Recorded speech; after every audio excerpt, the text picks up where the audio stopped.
Koruptor Budiman karya Agus. Seorang koruptor mendadak muncul di kantor peradilan. Ia menyerahkan diri minta ditangkap. Beberapa petugas yang sebagian lagi ngobrol sambil nonton telenovela di televisi dan sebagainya lagi main asyik domino langsung tergagap kaget. Tolong tangkap saya. Apa tidak salah? Saya ingin jadi koruptor yang baik dan benar. Saya ingin memberi contoh pada rekan-rekan koruptor lain. Tak baik melarikan diri, lebih baik duduk tenang di pengadilan. Kalau pengen sembunyi, bukankah persembunyian paling aman dari koruptor justru ada di pengadilan ya? Kita nggak bakalan diperlakukan macam maling ayam. Paling ditanyai sedikit basa-basi, minta bikin hasil korupsi. Tak ada ruginya kalau kita berbagi rezeki sama hakim, jaksa, polisi. Anggap saja zakat buat mereka. Lagian itu juga bukan otak. Makanya saya di sini minta diadili. Saya tak hendak membantu itu urusan para pengacara saya. Untuk itulah mereka dibayar. Membuat saya kelihatan tak bersalah. Saya hanya ingin meluruskan anggapan diri. Dia menyatakan kalau macam saya tak lebih dengan bangsa tak berguna. Koruptor macam saya jelas aset bangsa. Kamilah yang menggerakkan roda perekonomian. Dengan korupsi mau jadi terdistribusi, menjadi pemerataan seperti pembangunan. Korupsi juga terjadi di segala bidang. Kami tak pernah menikmati buat hasil sendiri. Kami pun menyumbang pembangunan rumah ibadah, menyantuni anak yatim, membantu korban bencana, menyokong olahraga, iuran 17-an. Karena sebagai koruptor yang baik, kami tahu cara mengelabui. Dengan berbuat baik, kami menjadi dihormati, duduk di depan bila ada hajatan. Diminta bicara untuk di pengajian. Nah, bagaimana dengan para mahasiswa yang terus berdemonstrasi menuntut semua koruptor dipenjarakan, Pak? Naif bila para mahasiswa terus menuntut koruptor di penjara, nanti malah repot, mesti bikin banyak penjara. Karena 70% warga Republik ini pasti akan masuk penjara. Tidaklah itu hanya akan menghabiskan anggaran belanja negara. Percayalah, biaya pemenjaraan koruptor lebih tinggi ketimbang dana subsidi BBM untuk mengatasi kemiskinan. Jadi, penjarakan koruptor itu justru kontraproduktif bagi keuangan negara. Daripada uang-uang dianggukan membangun penjara, lebih baik kalau itu kami korupsi. Lalu kami bagikan secara adil dan merata.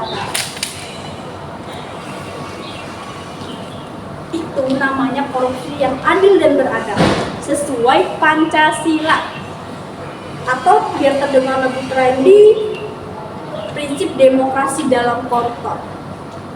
Sesuai trias politika, dalam demokrasi mesti ada distribusi kekuasaan yang sama antara eksekutif, legislatif, dan yudikatif. Koruptor yang demokratis itu begitu, yang membawa gerbong-gerbong keuntungan yang sama dan semua orang ingin berebut, ingin naik menikmati. Karena itulah memberantas korupsi sama saja memulihkan gerbong-gerbong demokrasi itu. Berbahaya, bisa menimbulkan keonaran para demonstran bayaran. Sebagai koruptor yang baik, tentu saja saya tak ingin itu terjadi. Saya koruptor cinta damai.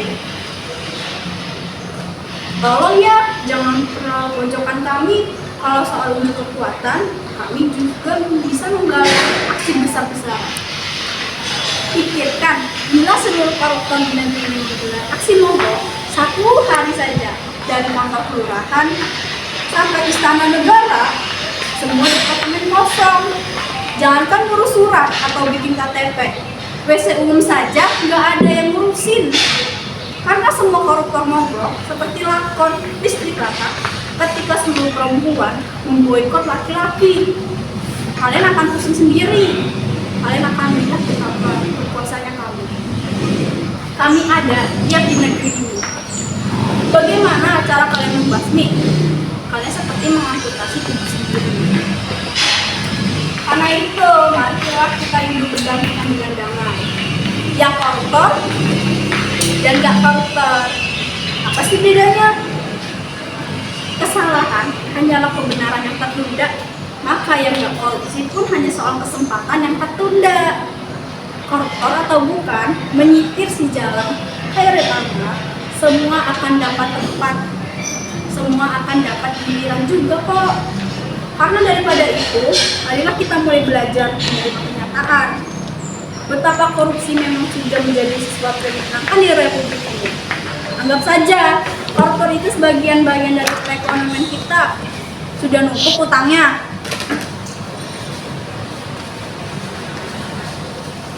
Banyak pula koruptornya. Atau ini ibarat kita masuk lokalisasi, sudah bayar, terkenal Raja Singa pula. Saya tidak mengaku, saya tidak malu mengakui kalau diri saya memang koruptor. Saya malah bangga bisa mengaku begitu, seperti terlepas beban saya. Sekarang saya jadi bisa direct. Saya siap dihukum dengan cara sebenarnya. Saya justru ingin memberikan tauladan bahwa koruptor pun bisa menjadi seorang yang budiman. Kalaupun maling, dia maling yang budiman, seperti Robin Hood atau Zorro. Kalau sebagai koruptor, kita kian menjadi peduli pada wong cilik, karena siapa lagi yang memperhatikan wong cilik?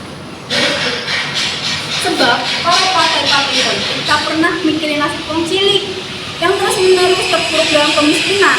Karena itulah, wahai para koruptor yang beriman, marilah kita tingkatkan amal dan takwa kita dalam membantu negeri ini, supaya makin terbenam dalam keterpurukan dan kemiskinan lahir batin. Negeri ini tak bisa diselamatkan kecuali dengan mempercepat proses pembersihan. Koruptor macam kita mesti mendukung proses itu. Bila tidak, negeri ini akan terus tidak jelas seperti ini. Seolah-olah seperti dikatakan para kritik simbol. Semuanya jadi seolah-olah dan seakan-akan jadi seolah-olah demokratis, seolah-olah negeri hukum, seolah-olah agamawan, seolah-olah intelektual, seakan-akan menteri, padahal pengusaha, seakan-akan penyair, padahal sangat pengangguran. Tak heran seorang yang sudah harus menyandang predikat koruptor pun masih bisa berpenampilan tenang, penuh senyum, rohani seperti saya.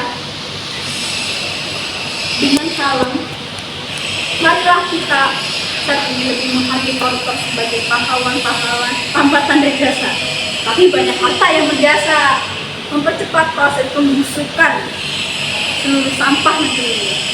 Anggap saja ini proses evolusi untuk menghasilkan pembuahan munculnya tunas-tunas koruptor yang lebih bertanggung jawab terhadap nasib bangsa ini. Sebenarnya saya capek jadi golongan, itu merendahkan martabat saya, seolah-olah saya ini penjahat sekelas patroli atau buser.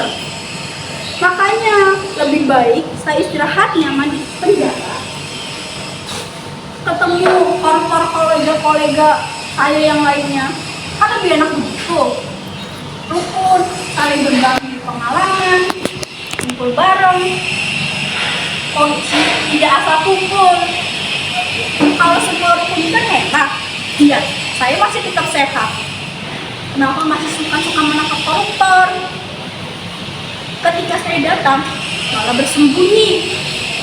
Barangkali para aparat hukum itu memang benar-benar percaya bahwa koruptor seperti saya ini memang aset bangsa yang perlu dilindungi.